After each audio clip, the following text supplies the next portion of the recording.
Hello everyone, welcome to निर्माण study. दोस्तों, आज हम लोग एक बैच स्टार्ट कर रहे हैं जो है कॉम्पिटिटिव इंग्लिश के लिए फाउंडेशन बैच। यस, जो भी स्टूडेंट किसी भी कंपटीशन की तैयारी करते हैं या तैयारी करना चाहते हैं या कोई ऐसा स्टूडेंट जो बिल्कुल बेसिक से इंग्लिश सीखना चाहता है, उनके लिए ये बैच जरूरी है। ये वीडियो लगभग आप लोग को 7 बजे मिल जाया करेगा। ओके ना? चलिए तो हम लोग स्टार्ट करते हैं। आज बिल्कुल बेसिक से लेके चलेंगे, ABCD से हम लोग इंग्लिश सीखेंगे।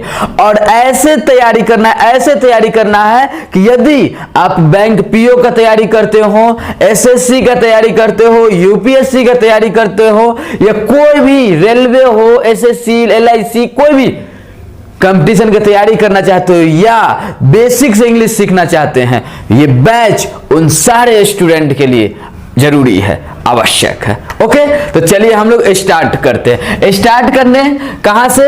देखिए, इंग्लिश, ये क्या है अपना इंग्लिश है जो हम लोग आज सीखेंगे। हम लोग जो पढ़ेंगे वो क्या स्टार्ट कर रहे हैं? इंग्लिश। इसको जान लीजिए, जो इंग्लिश एक लैंग्वेज है। क्या है जी? इंग्लिश एक लैंग्वेज है, इंग्लिश एक भाषा है। क्लियर ना? इंग्लिश एक लैंग्वेज है, इंग्लिश एक भाषा है। अब मन में क्वेश्चन आएगा, यार ये भाषा समझते कैसे हैं? कोई भी भाषा को हम लोग कैसे पकड़ते हैं? बताइए। किसी का बाल पकड़ के, अरे ये तो अंग्रेजी बोल रहा है।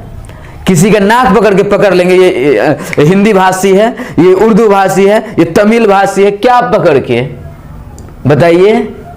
हाँ, या साउंड से किसी भी व्यक्ति का अगर भाषा समझना है तो उसको थोड़ा बोलिए तो पकड़ लीजिएगा। अरे तो अंग्रेजी बोल रहा है, अरे तो तमिल बोल रहा है, अरे तो तेलुगु बोल रहा है ना? तो याद रखिएगा, जो इंग्लिश क्या है? एक लैंग्वेज है। और लैंग्वेज कैसे आती है? साउंड से। कैसे पकड़ते हैं हम लोग लैंग्वेज को? साउंड से। और एक बात और, ये जो इंग्लिश का जो लैंग्वेज निकलता है, इंग्लिश में जो कुछ बोलते हैं, ये कहां से आवाज आता है? साउंड कहां से आएगा जी?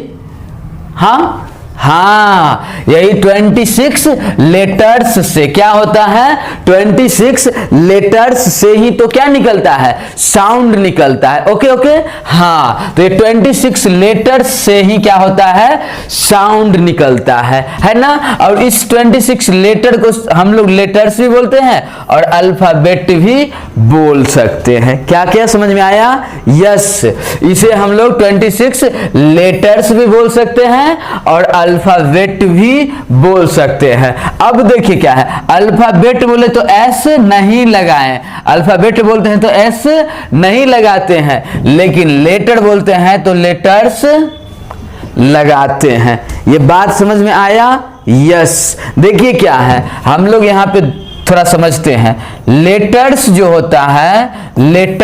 होता है उसी को हम लोग अल्फाबेट भी कहते हैं। मतलब 26 जो लेटर है उसको या तो 26 लेटर्स बोल देंगे या उसे अल्फाबेट बोल देंगे। अल्फाबेट का अल्फाबेट्स नहीं होता है। क्लियर ना? याद रखिएगा, ए से लेके ये जेड तक का जो पैक है ना, पूरा का पूरा सारा अगर अवेलेबल हो, ए से जेड तक का पूरा 26 लेटर अगर अवेलेबल है, पूरा लेटर मौजूद है, उसको हम लोग अल्फाबेट कहेंगे। क्या कहेंगे?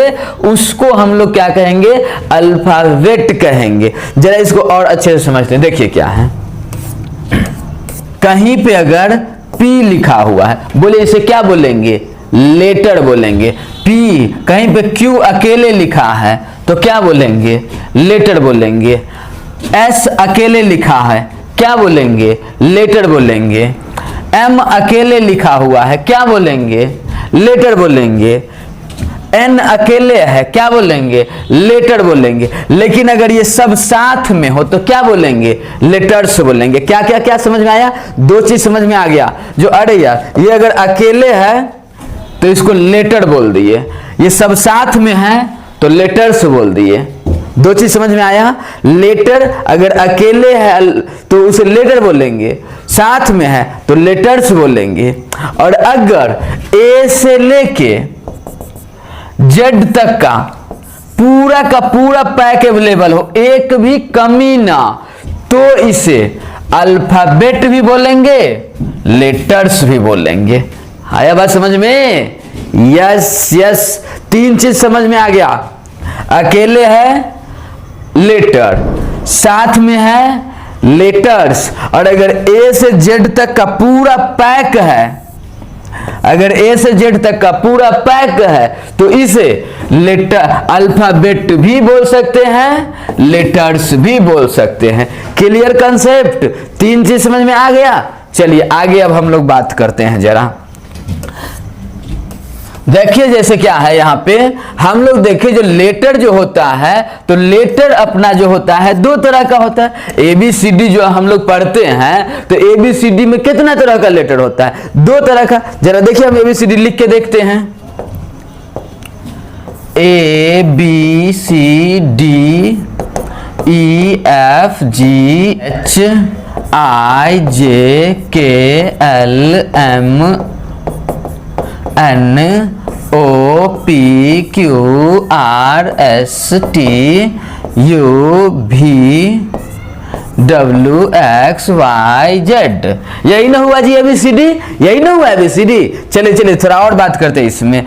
देखिए ये जो हम लोग ए से जेड, ये जो हम लोग AEIOU देखे, इसके बारे में भी आप कुछ जानते होंगे, और ये जो W और Y है, इसके बारे में भी आप कुछ जानते होंगे। किसके बारे में? W और Y के बारे में भी कुछ जानते होंगे। तो हम लोग अच्छे से समझते हैं। देखिए क्या है, अपना A से Z तक का तो हो गया कंप्लीट, है ना, जिसमें से AEIOU जो है, इसे हम लोग क्या बोलते हैं जी? वॉवेल, यही ना। और ये जो बाकी बचा, उसे हम लोग क्या बोलते हैं? कॉन्सोनेंट। और एक जो होता है उसे हम लोग बोलते हैं सेमी वॉवेल, यही ना। W और Y को हम लोग सेमी वॉवेल बोलते हैं, AEIOU को हम लोग वॉवेल बोलते हैं, और बाकी सबको कॉन्सोनेंट बोलते हैं। तो इंग्लिश के लेटर को कितने तरह में, इंग्लिश के लेटर को कितने भाग में बांटे? अल्फाबेट को कितने भाग में बांटे? तीन भाग में बांटे, एक वॉवेल, एक सेमी वॉवेल और एक कॉन्सोनेंट। वॉवेल का संख्या 5 AEIOU, और सेमी वॉवेल का संख्या 2 W और Y। बाकी सब 19 जो बचा वो क्या हुआ? कॉन्सोनेंट। क्लियर ना? वैसे इसको दिमाग पे नहीं लेना है, बस हम बताए छोड़ दीजिए, क्योंकि ये जो बचपन में हम लोग पढ़े थे, जो AEIOU से स्टार्ट होने वाला जितना भी नाउन होगा, उस सबसे पहले AN लगा देना। यही ना बचपन में रट्टा मारे थे जी, जो AN लगा देना, आर्टिकल AN लगाना। कोई नाउन अगर AEIOU से स्टार्ट होने वाला है तो गलत बात, गलत बात, भूल जाइए उसको। हम पढ़ाएंगे आर्टिकल में, घबराइए नहीं, है ना, क्योंकि वहां AEIOU का मामला गया। लेटर का वैल्यू अब रियल लाइफ में नहीं है। साउंड पे हम लोग नाउन के साउंड के अकॉर्डिंग A या N का चुनाव करते हैं। क्लियर ना? तो साउंड हम लोग पढ़ेंगे। तो अभी ये सब गलत बात, जो AEIOU से स्टार्ट होने वाला से N लगाएंगे, याद रहेगा इतना? चलिए, क्योंकि देखिए U से स्टार्ट होता है यूनिवर्सिटी, हम लोग A लगाते हैं। E से स्टार्ट होता है यूरोपियन, हम लोग A लगाते हैं।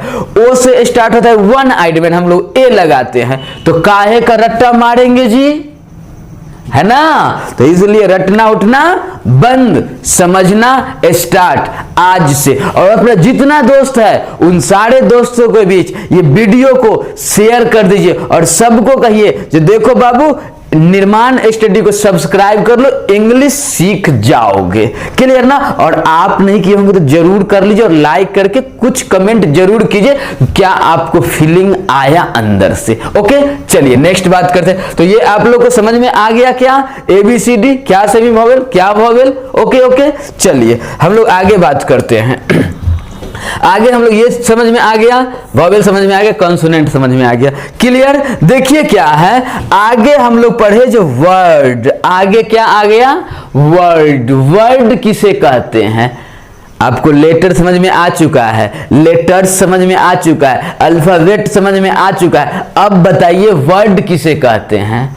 तो याद रखिएगा, a meaningful unit of letters, a meaningful unit of letters, है ना। अगर लेटर का यूनिट हो, समूह हो, एक जगह 2 4 10 लेटर लिखा हो और उसका कोई मतलब हो रियल लाइफ में, उसे बोलते हैं वर्ड। क्या क्या? हाँ, अगर 2 4 10 वर्ड का एक समूह हो, एक जगह रखा हो और उसका कोई मतलब हो इस दुनिया में, तो उसे ही हम लोग वर्ड बोलते हैं। जैसे एक बात बताइए आप लोग, हम यहां पे लिखते हैं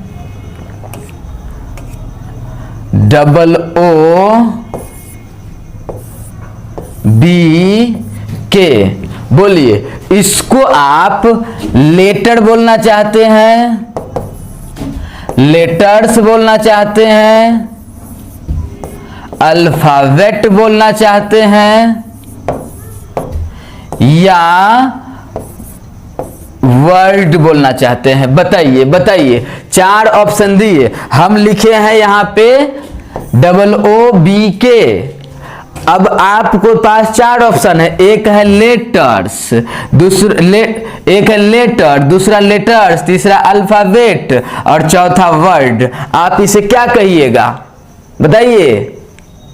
वर्ड ना, ये हो गया लेटर्स। क्यों हुआ लेटर्स? क्योंकि देखिए भैया, एक से ज्यादा तो है बट इसका कोई मतलब ही नहीं है रियल लाइफ में। एक से ज्यादा अगर एक साथ है और उसका कोई मतलब हो तो वर्ड कहते, लेकिन एक तो कोई मतलब ही नहीं है। और जब मतलब नहीं है तो क्या कहेंगे? इसको लेटर्स कहेंगे। ओके, समझ में आया? अगर यहीं पे रहता BOOK, तब क्या कहते? बताइए बताइए। हाँ, तब इसे बोलते वर्ड। तो उम्मीद है बात समझ में आ गया होगा। लेटर समझ में आ गया, लेटर समझ में आ गया, अल्फाबेट समझ में आ गया, वर्ड समझ में आ गया। तो बताइए, अगर यहां पे रहे PEN, तो पेन को क्या बोलिएगा? वर्ड बोलिएगा कि लेटर्स बोलिएगा कि लेटर बोलिएगा कि अल्फाबेट? वर्ड। क्लियर? चलिए अब हम लोग आगे बात करते हैं, नेक्स्ट कंसेप्ट पे बात करते हैं। ओके, चलिए देखिए क्या है। आप लोग पार्ट्स ऑफ स्पीच का नाम सुने होंगे, पार्ट्स ऑफ स्पीच का नाम आप लोग सुने होंगे। बताइए, सुने हैं नहीं सुने हैं पार्ट्स ऑफ स्पीच का नाम? यस, तो याद रखिएगा, पार्ट्स ऑफ स्पीच, स्पीच का मतलब पहले समझिए फिर बात करते हैं। देखिए यहां पे लिखा हुआ है स्पीच, और स्पीच मतलब होता है कुछ बोलना। बोलना यानी क्या बोलेंगे? सेंटेंस बोलेंगे। Yes yes yes. तो स्पीच का एक नाम आज से याद रखिएगा, नया वाला, सेंटेंस। हाँ, तो हम लोग पार्ट्स ऑफ स्पीच को पार्ट्स ऑफ सेंटेंस भी बोल सकते हैं क्या? बोलिए बोलिए। यस, है ना। तो हम लोग पार्ट्स ऑफ स्पीच को पार्ट्स ऑफ सेंटेंस भी बोल सकते हैं। क्लियर जी? चलिए अब हम लोग थोड़ा बात करते हैं, ये सेंटेंस को हम लोग स्टेटमेंट भी बोल सकते हैं। हाँ बोल सकते हैं। वाक्य भी बोल सकते हैं। हाँ बोल सकते हैं। मतलब पार्ट्स ऑफ स्पीच को पार्ट्स ऑफ वाक्य भी बोल सकते हैं, पार्ट्स ऑफ सेंटेंस भी बोल सकते हैं, पार्ट्स ऑफ स्टेटमेंट भी बोल सकते हैं। बोलिए बोलिए बोलिए। हाँ, तो इतना बात समझ में आ गया। और ये भी समझ में आ रहा है कि पार्ट्स ऑफ स्पीच 8 तरह के होते हैं। कितने तरह के होते हैं? 8 तरह के होते हैं पार्ट्स ऑफ स्पीच। एक है नाउन, दूसरा pronoun, next adjective, next verb, next adverb, next preposition, next conjunction, next interjection. Clear ना जी? ये समझ में आ गया जो पार्ट्स ऑफ स्पीच 8 तरह के होते हैं, जिसमें नाउन। अब नाउन क्या है? Noun is naming word. अरे यार, किसी भी नाम को, इस दुनिया में जो भी चीज है जिसका नाम है सब नाउन है। पेन है, बॉय है, गर्ल है, man, women, table, chair, cat, dog, elephant, ant, plant, सब कुछ क्या है जी, ये सब तो नाउन है ना। मतलब यहाँ पे हम लोग बॉय लिख सकते हैं, यहाँ पे हम लोग गर्ल लिख सकते हैं, मैन लिख सकते हैं, वुमेन लिख सकते हैं, टेबल चेयर बेंच डेस्क लिख सकते हैं, है ना। वैसे ही अब बात करते हैं प्रोनाउन। प्रोनाउन क्या होता है, रिप्लेस अ नाउन, नाउन के बदले में आ जाए, उसे ही तो क्या कहते हैं, प्रोनाउन कहते हैं। जैसे राम के बदले में हम लोग ही लिख दिए, क्या है, प्रोनाउन है। राधा के बदले में सी लिख दिए, क्या है, प्रोनाउन है। राधा एंड गीता के बदले में दे लिख दिए, ये क्या है, प्रोनाउन है। तो बात समझ में आ गया, नाउन किसे कहते हैं, प्रोनाउन किसे कहते। नेक्स्ट हम लोग बात करते हैं एडजेक्टिव। एडजेक्टिव क्या होता है पता है, क्वालिफाई अ नाउन और अ प्रोनाउन। यस, जो नाउन और प्रोनाउन का तारीफ करे, जो नाउन और प्रोनाउन का तारीफ करे वही तो एडजेक्टिव कहलाता है। नाउन को कहे आप बहुत अच्छे हैं, आप बहुत मोटे हैं, आपको देखते हैं तो हम देखते रह जाते हैं, तो क्या है वो एडजेक्टिव का ऐसा काम है। प्रोनाउन को भी ऐसा ही कहेगा आप बहुत अच्छे हैं, ये सब काम किसका है, एडजेक्टिव का है। तो बात समझ में आ गया। यस, क्या आ जाएगा इसमें, आएगा गुड आएगा, क्या आ जाएगा जी, गुड आएगा, बैड आएगा, टॉल आएगा, है ना, स्मॉल आएगा, इटीसी। नेक्स्ट है वर्ब। वर्ब मतलब एक्शन, वर्ब मतलब क्रिया। जो भी काम आप करते हैं जीवन में वो सब क्या है, वर्ब है। आना जाना, खाना पीना, उठना बैठना, भागना दौड़ना, मारना पीटना, सोना जगना, रोना धोना, सब वर्ब है। और सब क्या है, एक्शन है, क्रिया है। मतलब सुबह में सो के जगे तब से रात में सोने तक जो भी काम आप जानबूझ के किए या अनजाने में किए, या मोदी जी कर दिए या नीतीश जी कर दिए या मम्मी कोई काम कर दी या पापा कोई काम कर दिए, वो सारा का सारा वर्ब है, एक्शन है, क्रिया है। और जो एक्शन और क्रिया होता है वो क्या होता है, जैसे रीड पढ़ना, आप लोग मान लें जब लोग पढ़ते हैं तो रीड क्या है, वर्ब है। प्ले क्या है, वर्ब है ना। वाक क्या है, वर्ब है। कंसेप्ट क्लियर हुआ। नेक्स्ट एडवर्ब पे बात करते हैं। एडवर्ब क्या होता है पता है, qualify an adjective, qualify another adverb, qualify a preposition, qualify an conjunction, qualify an interjection, ये सब एडवर्ब होता है। मतलब एडवर्ब जो है एडजेक्टिव का भी तारीफ करता है, एडवर्ब वर्ब का भी तारीफ करता है, अपना तारीफ खुद दे कर लेता है, प्रीपोजिशन का भी तारीफ करता है, कंजंक्शन का भी तारीफ करता है, इंटरजेक्शन का भी तारीफ करता है, मतलब सबका तारीफ करता है एडवर्ब। एक चीज और समझ में आया होगा, अरे यार इस दुनिया में तारीफ करने वाला दो पार्ट्स ऑफ स्पीच है, एक है एडवर्ब और एक है एडजेक्टिव, और दोनों में बंटवारा हो चुका है। एडजेक्टिव जो है केवल नाउन और प्रोनाउन का तारीफ करता है, लेकिन एडवर्ब जो है एडजेक्टिवों का तारीफ कर देता है, वर्ब का भी तारीफ करता है, अपना तारीफ खुद दे कर लेता है, प्रीपोजिशन का भी तारीफ करता है, कंजंक्शन का भी तारीफ करता है, इंटरजेक्शन का भी तारीफ करता है। तो ढेर के तारीफ कौन करेला, एडवर्ब, और दो के तारीफ नाउन और प्रोनाउन का एडजेक्टिव। बात तो खत्म, सिंपल बा। नेक्स्ट हम लोग देखें प्रीपोजिशन। प्रीपोजिशन क्या होता है, कनेक्टिंग अ नाउन, नाउन को नाउन से जोड़ दे, प्रीपोजिशन कहलाता है। जैसे क्या, the book on the table, book अलग नाउन, टेबल अलग नाउन, ऑन आके दोनों को रिलेट कर दिया, इसी को तो कहते हैं प्रीपोजिशन। इसमें क्या आता है, ऑन आता है, अपॉन आता है ना, इन आता है, इनटू आता है, इनसाइड आता है, बिलो आता है, अंडर आता है, सब कहां आता है, प्रीपोजिशन में। नेक्स्ट है कंजंक्शन। कंजंक्शन क्या होता है, सेंटेंस को सेंटेंस से जोड़े। जैसे वह बीमार है फिर भी सिनेमा देखने गया, ये क्या है, सेंटेंस को सेंटेंस से जोड़ दिया, यही तो है कंजंक्शन, है ना। तुम पढ़ते हो फिर भी अच्छे मार्क्स से नहीं पास करते, ये क्या है, कंजंक्शन। वो गरीब है फिर भी ईमानदार है, कंजंक्शन। एंड, बट, और, फॉर, नॉट, क्या सब आएगा इसमें, एंड आएगा, बट आएगा, और आएगा, फॉर आएगा, नॉर आएगा, इटीसी बहुत सारा आएगा। क्लियर ना। नेक्स्ट है इंटरजेक्शन। इंटरजेक्शन वो होता है जो सडन फीलिंग वाला वर्ड, जो भी चीज सडन फीलिंग हो ना, ओह, आह, औच, ये सब है इंटरजेक्शन। ये सब क्या है जी? इंटरजेक्शन का ही काम है, ओह, आह, औच करेगा, है ना। मतलब सडन फीलिंग, कोई भी बात आपके मन में अचानक से आ जाए। अभी देखिए चलते चलते पंखा गिर जाए, अंदर से कुछ भाव आ जाएगा, इंटरजेक्शन कहेंगे, है ना। आप बैठे हुए हैं, नीचे से स्नेक, इंटरजेक्शन। आप क्लास ओवर हुआ, नीचे उतरे, जैसे ही बाहर निकले करोड़ों रुपया मिल गया, इंटरजेक्शन। क्लास से निकले, रोड पे जा ही रहे थे, एक बढ़िया वाला देख ले, गजब, इंटरजेक्शन। तो बात समझ में आया? इंटरजेक्शन इसमें क्या आता है? ओह आता है, आह आता है, औच आता है। क्या आता है जी?